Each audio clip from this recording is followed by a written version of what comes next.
Hello and welcome to IECE 101 Lecture 3A. We will begin by looking at your pages 10 through 21 in your CDA Essentials book. So if you'll get your textbook out right now, we'll begin on page 10.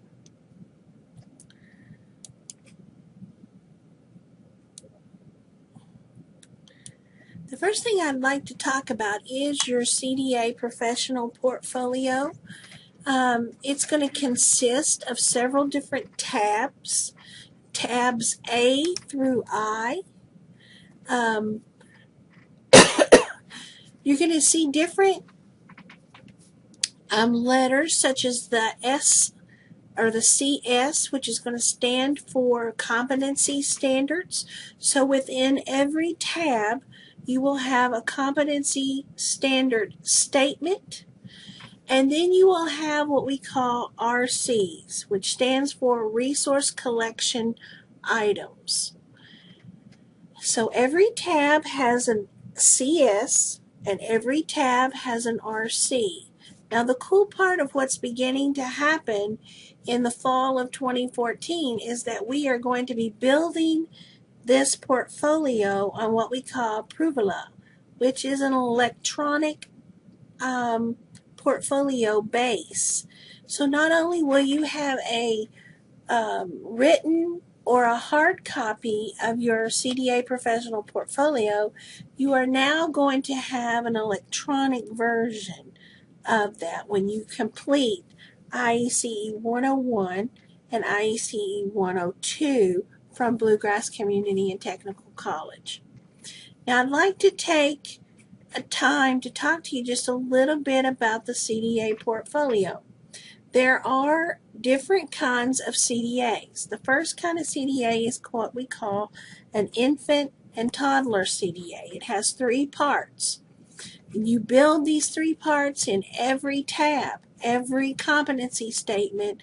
You will talk about non-mobile infants, mobile infants, and toddlers. This is a requirement for a person who's doing an infant-toddler CDA. Obviously, the infant-toddler CDA is for birth to 30 months. After 30 months, you go into what's called a preschool CDA.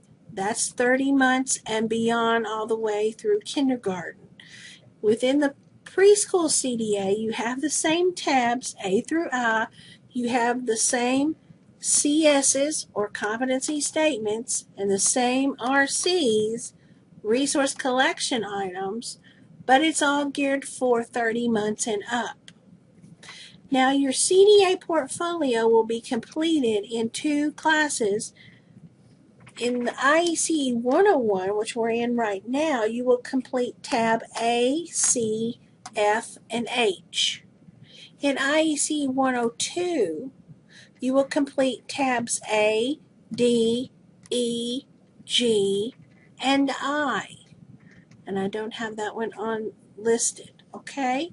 So once you complete these 2 courses from Bluegrass Community and Technical College, you will have a complete CDA professional portfolio.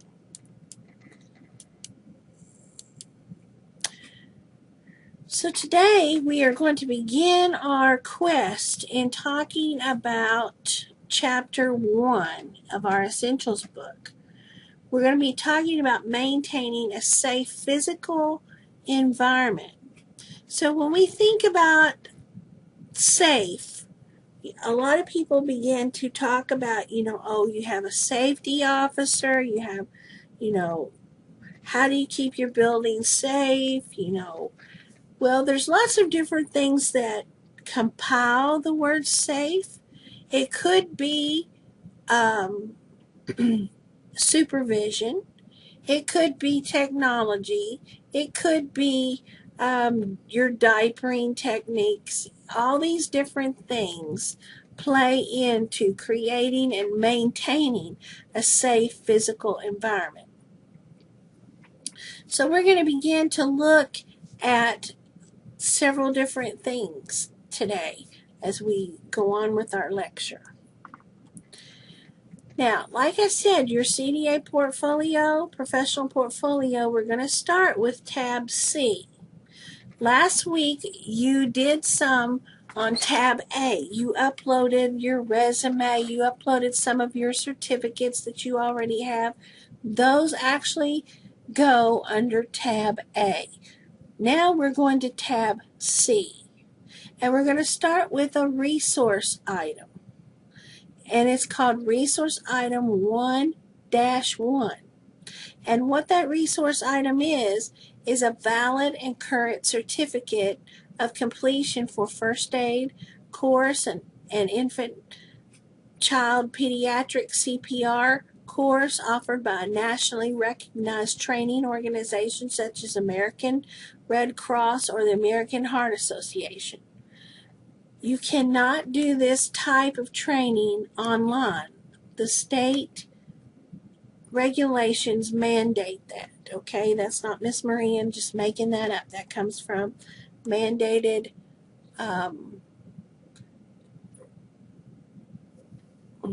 legislative law, okay? So resource item 1.1. Now you might say, well, I don't have my certificate. What am I going to do? Go out and take the course right now? No, let's just, if you have it, that's great. We're going to upload it in that box. But to get your points for this, if you do not have it, you will create a plan. For instance, you can write on a piece of paper, Miss Maria, this is my plan of action to get resource item 1-1.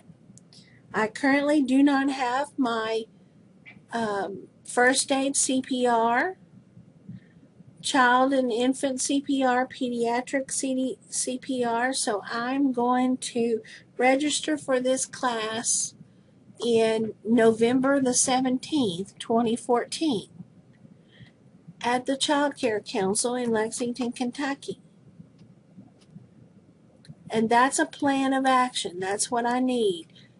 Before you can take your national CDA test from Washington, you have to have a current first aid course and CPR course certificates going into your book, okay?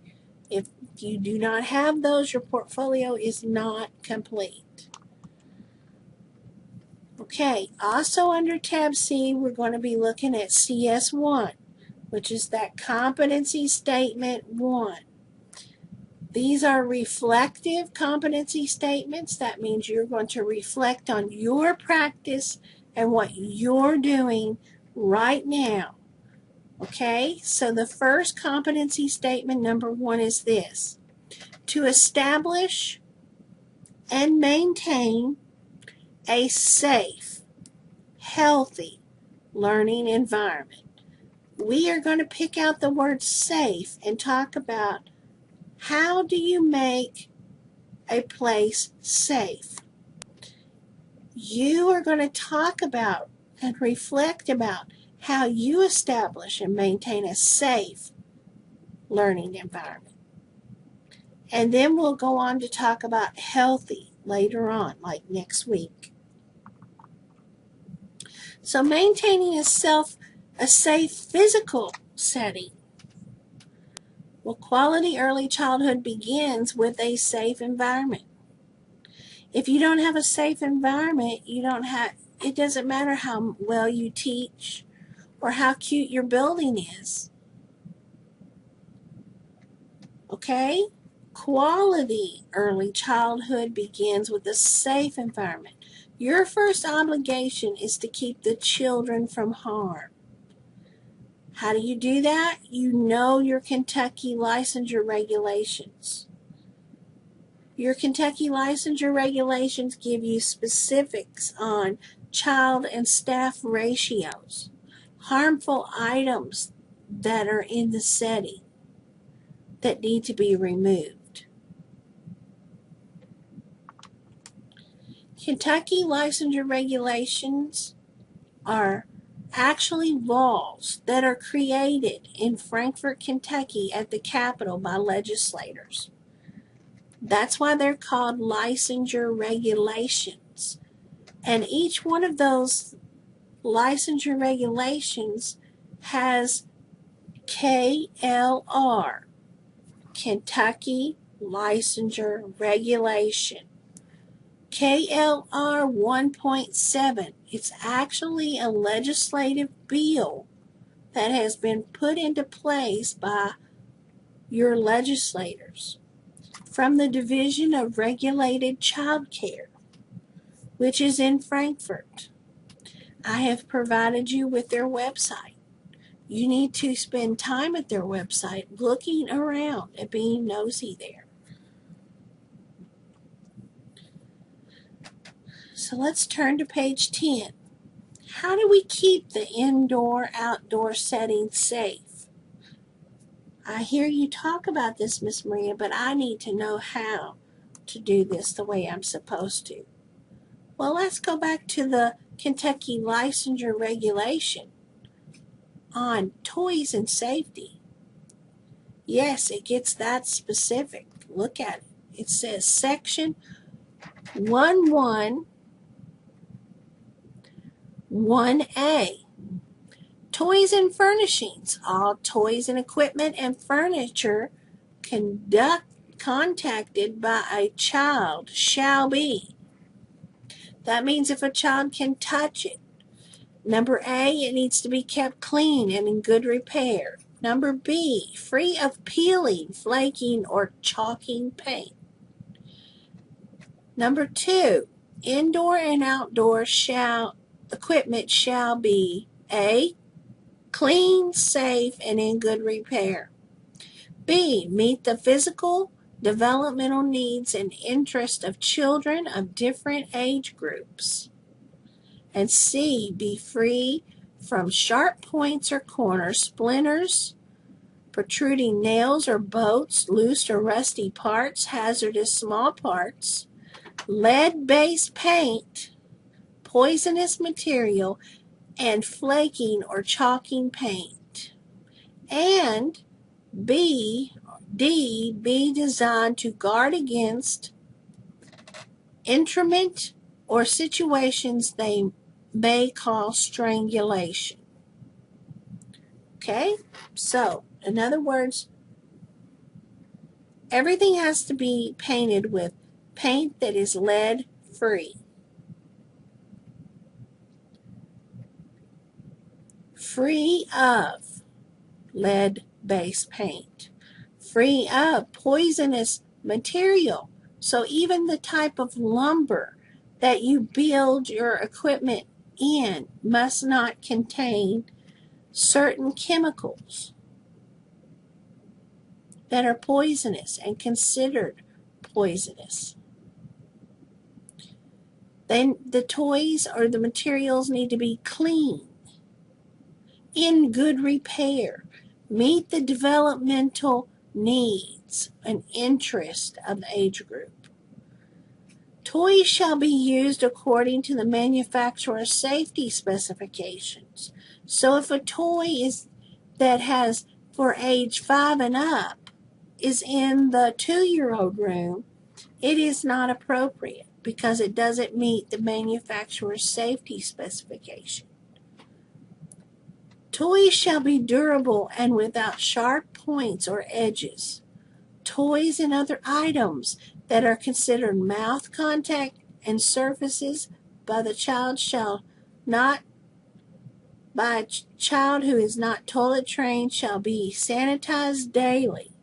That's why you have a yuck bucket sitting in your classroom that every time a child touches who is teething, puts it in his mouth, it has to go directly into the yuck bucket until it's cleaned. It has to be scrubbed. And notice that the regulations say in warm, soapy water using a brush to reach into the crevices.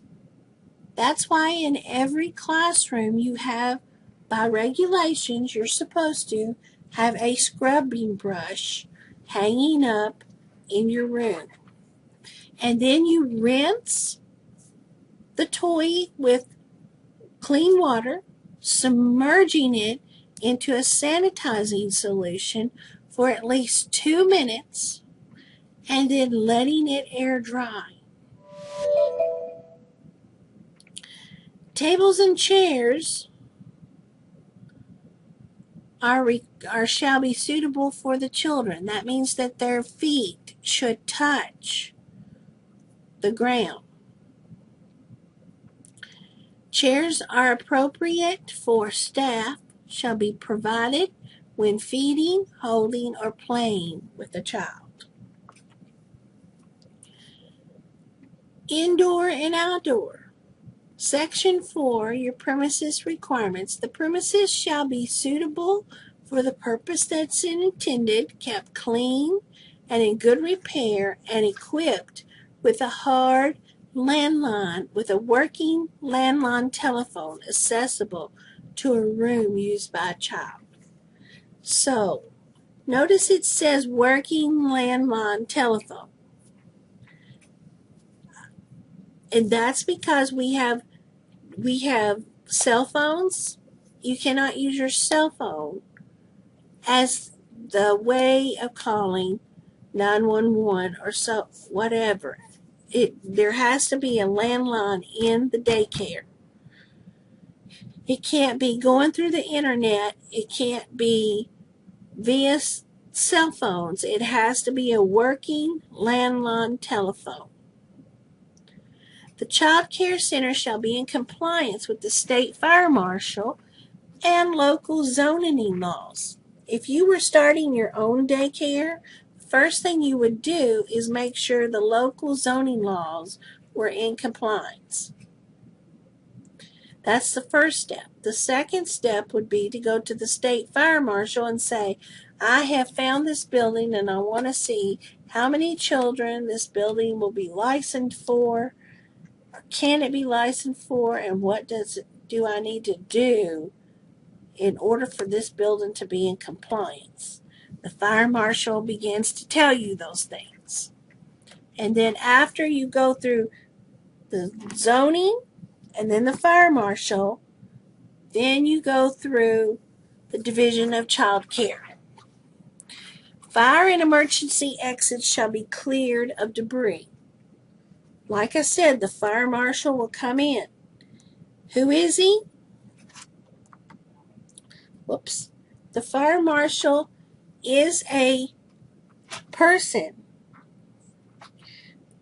who is in charge of the fire extinguishers, the fire evacuation plan, the exit signs, the fire alarm system, all those types of things, and he actually discusses, and he's the one who tells the Division of Child Care how many kids your building will be licensed for.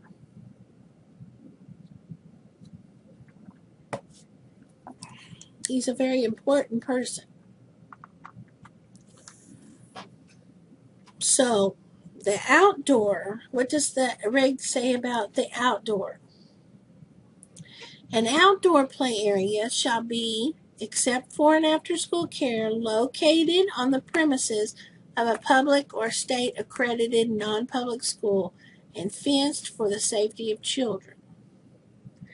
Okay, your playground should have a minimum of 60 square feet per child, separated from and in addition to 35 square feet minimum.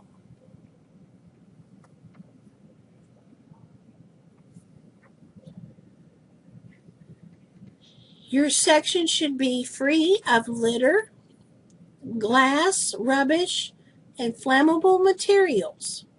It needs to be well drained, well maintained, and in good repair, and visible to all the staff at all times.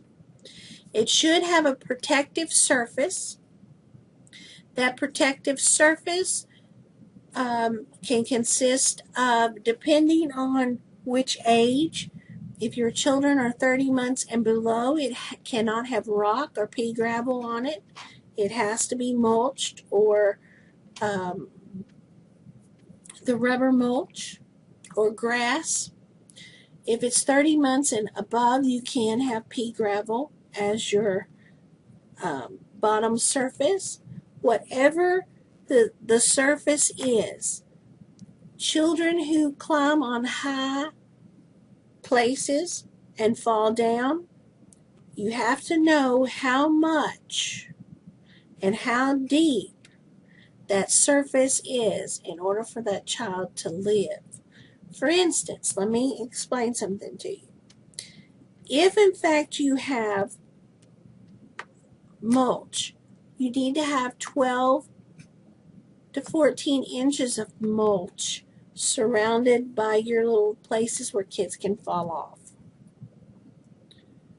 If you have pea gravel around those high surface apparatuses, climbing places, the child falls off. Pea gravel, they can fall, I think it's 20 feet from the air and land on pea gravel. And basically it says if you have 14 inches of pea gravel there, they will live. If you have 6 inches of rubber mulch, a child can fall 60 feet in the air and hit the rubber mulch and live. That's statistically shown. These are called what the regs call fall zone, are equal to the height of the equipment. And you have to know what the fall zone and height of the material is that you put down in the fall zones, surrounding the swings, surrounding the slides, surrounding all those things where children can fall. You will climb. You will see that several licensure daycares are now taking their swings out because so much liability is connected to kids having accidents on swings. Your fence, you have to have an outdoor fence, and your fences shall be constructed of safe material again, stable and in good condition.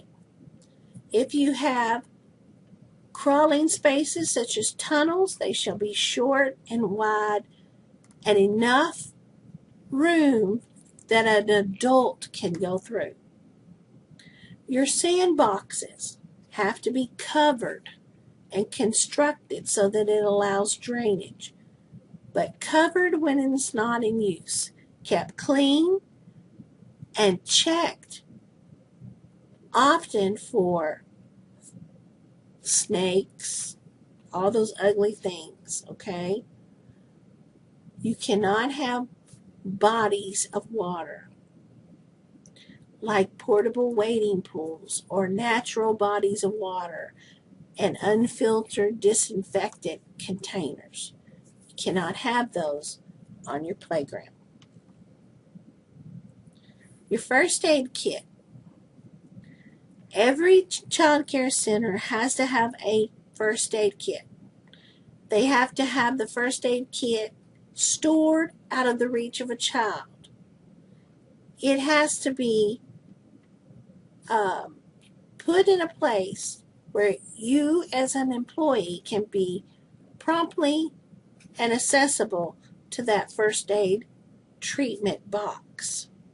And inside of that box is certain things that the Child Care Division of Regulations requires. Okay, and they're listed right here. And I want you to notice that most of them are pretty explanatory, except many of you all probably do not know that you have to have a cardiopulmonary I can't even talk today for some reason. I'm going everywhere. A mouthpiece protector so that when you give CPR, it is in the first aid box. And when it's used, you throw it away and another one has to be put in there. Okay? Medications are even covered in the regulations. How do you give a child medication? If a child becomes ill while it's at the center, The child shall be placed in a supervised area, isolated from the rest of the children. So once you take their temperature and the temperature is over the certain number as designated by your handbook to the parents, then in fact the child is removed from the group. The parents shall be contacted immediately and arrangements be made for the child to be removed from the child care center. Prescription and non-prescription medication shall be administered to a child in care with written daily request by the child's parents and according to the directions or the instructions on the medication label. So, if you don't have the instructions and you don't have the medication label, do you give it? The answer is no. The Child Care Center shall keep a written record of the administration of medication, including all of these things: the time and dosage, the date, the amount, the staff person giving the medication, the name of the child, the name of the medication itself, and it shall be stored in a separate and locked place out of the reach of children. What does it mean by separate? Normally what we do in this type of situation is we put the medication in a baggie and we ziplock it up and we put it in the medication box. If it goes in the refrigerator, it goes in the medication box in the refrigerator, which has a child-proof lock on it. If it doesn't need to be in the refrigerator, it just goes in the medication box with a lock on it. The medicine has to be kept in its original bottle and properly labeled. Medication shall not be given to a child if the expiration date on the bottle has passed. And this concludes Part 1 of Lecture 3A.